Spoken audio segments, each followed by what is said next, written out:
Hi, welcome to Red Dice Diaries RPG podcast with John and Hannah. Hello. And today we're talking about what to do when your players mess up your plans.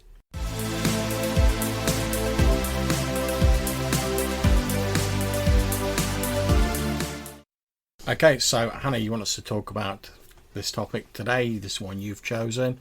Where do you think we should start off? It's something that happens a lot. No matter how good you are at planning your game, you end up with the players going a completely different direction. Yeah. They pick up on some tiny throwaway detail that you chucked in, and they want to chase it down and hound it for 2 hours. And Yeah, that's fair. Yeah, or you put in an NPC that's important to your story, and they murder them outright without even speaking to them. Okay. So you are very, very, very good at coping with this. You don't bat an eyelid when it happens. I should point out to anyone listening, I have not paid my wife to say this. I suck at it. I don't think that's fair, sweet. I mean, everyone's got different ways of dealing with it. What I will normally do is find a way to put a break in. Be it just say, right, 10-minute bathroom break, or flat out say to my players, oh, I completely wasn't expecting you to do this. I'm going to cut the session here. We'll pick up next week when I've had a chance to plan for it. Now, I personally think that's a very valid approach, because I think players, like anyone in life, they appreciate honesty. So I think if you sort of half-arsedly try and throw something together, that they'll realise that if you're not prepared or you're not comfortable with just improv stuff. So I think saying to them, just honestly, out and out, oh look, I wasn't really expecting that. Let's have a little bathroom break or whatever. Or if you've been running for a long time, let's cut the session here, and that'll give me time to prepare for it. I think most players, when you get down to it, they'd far rather you be honest, have a little break, they can all go to the bathroom, whatever, get some drinks, come back, and they know that you've thought about it rather than you've just cobbled something together. So I think players do appreciate honesty. I think that's a perfectly valid approach to it, too. Absolutely. However, I also know you're really quite good at dealing with these sort of things when they come up. So I thought I'd throw a couple of examples of things that have come up in games previously for me where something's happened, and ask you, how would you deal with this particular scenario? All right, if we're getting ready for the serious role-playing questions, then let me crack my drink open. Okay, hit me with them. Show me the money. So, first scenario. There's a character that you want to use for foreshadowing a bigger plot line. Okay, yeah. Like an NPC, yeah. Yeah, you've thrown them into a crowd scene because there's a crowd scene going on. Yep. And then a combat's kicked off and one of the players has murdered them. Yeah, I've had that happen a few times. So, obviously, it's fairly easy to just drop another character in most of the time. Yeah.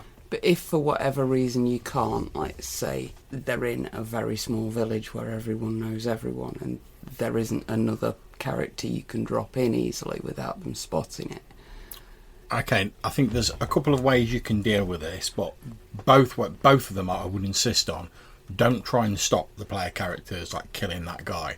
Because if, for whatever reason, whatever happens in the game, if the player characters go, right, we're attacking that guy and we've killed him, and then you find some way to go oh no, he's actually survived, it sort of robs them of their agency. They, for right or wrong, whether it's a great decision or a crap decision, they've chose to do that. If you take that decision away from them, it sort of gives the impression, for right or wrong, that their decisions don't really matter and they don't really have control. But there's two ways I can think of to deal with it. The first is the one that I tend to use a lot, is assume when you're preparing this NPC, so you know this NPC is going to foreshadow something.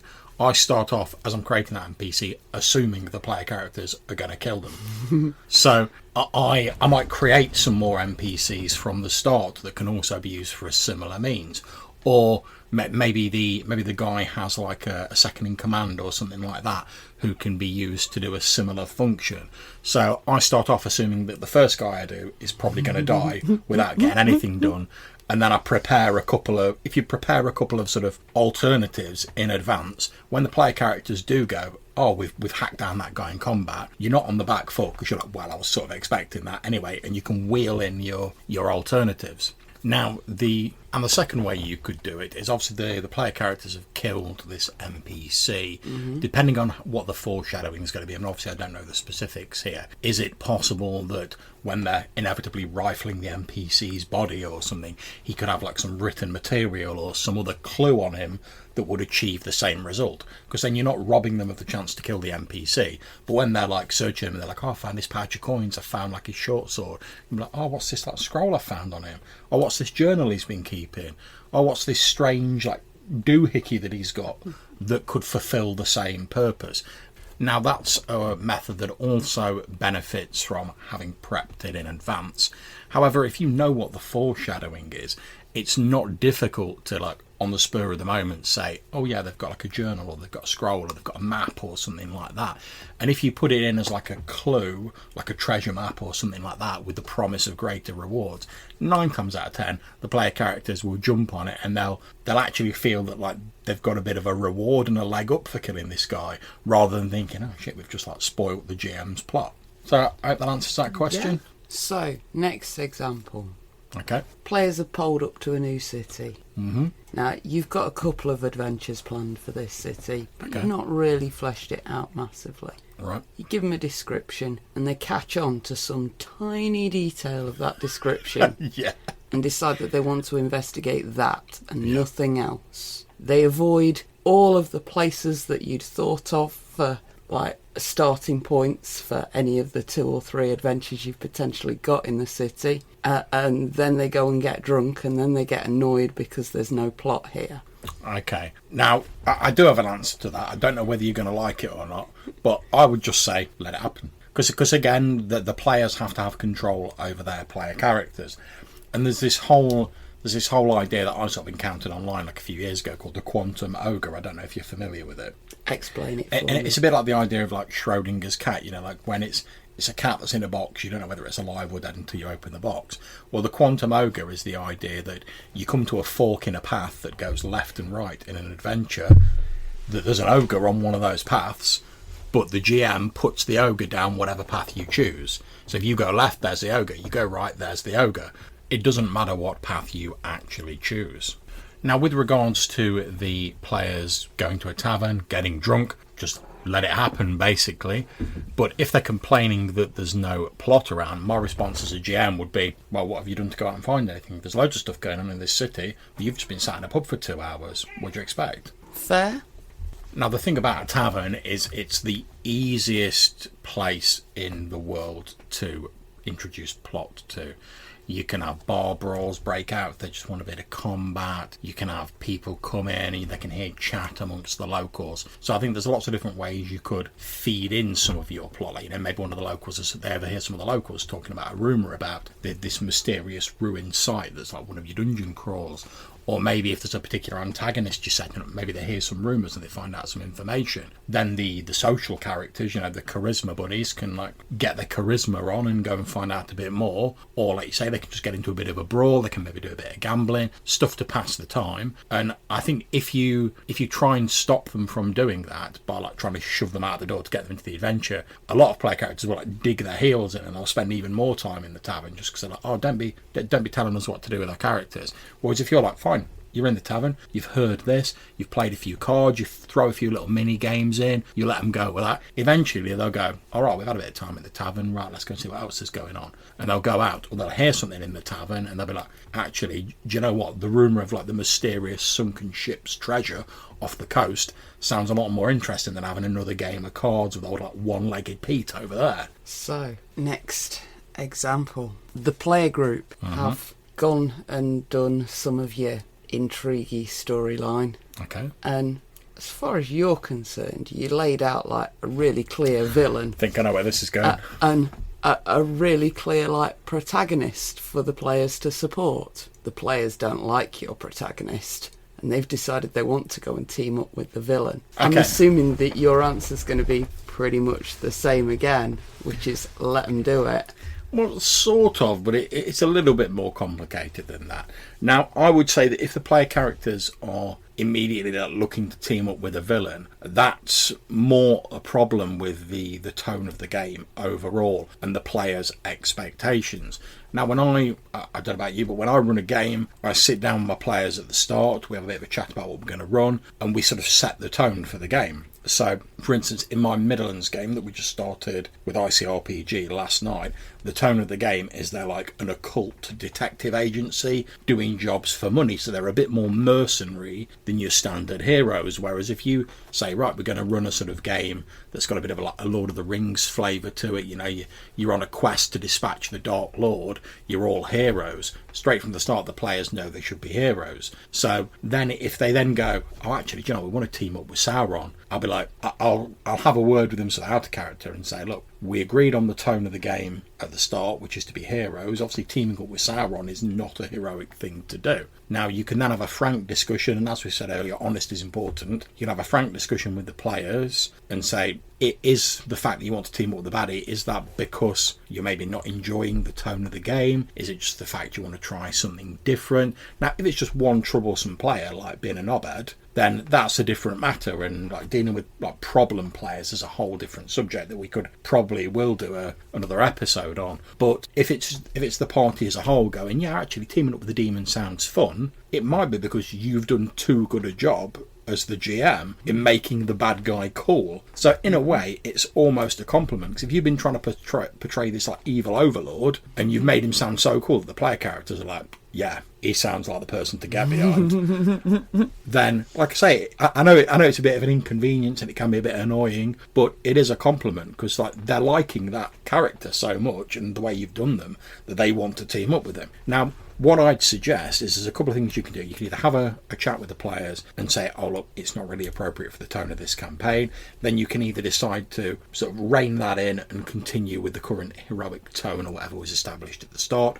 But you have to have that established at the start. Or you can say, right, do we want to change the tone of the game? Do we want to go for like a more sort of like, you guys are now the villains, you're like the fallen heroes? And if everyone in the group's all right with that, and you're all right with it as a GM running like an evil campaign, which obviously brings its own challenges, yeah, great, go for it. As long as everyone's enjoying it, that's absolutely grand. But like I say, if it's just one player, or you know, it's just a matter of they think the NPC is really cool. If you have a talk with them about it and say, like, oh, look, we agreed at the start you're going to be playing heroes, I'm sure they'll sort of come round to see that idea. Now, as for the protagonist they're supposed to team up with and not really liking him, that could just be a matter of the protagonist needs to be more unique. It needs to be more likeable to the players. And that can be quite difficult, because if you've got like a group of players that you've been gaming with for years, you know what sort of NPCs they're going to like. You can tailor the protagonist to like appeal to the players. Now, if you don't know that group, it can be quite difficult. But I would again just be honest. I would say to the players, like before they meet this protagonist, I would sort of sound, let's use your tavern scene as an example. Have a scene where there's no real threat, it's not dangerous, but they have an opportunity to socialise with lots of people. And I'd say to them, under the guise of like, oh, they're looking around at the local, I would say, oh, which of the NPC sort of like townsfolk in here like catches your eye? You know, what sort of person are you paying attention to? And by asking a few questions like that, you can find out what sort of NPCs the players like.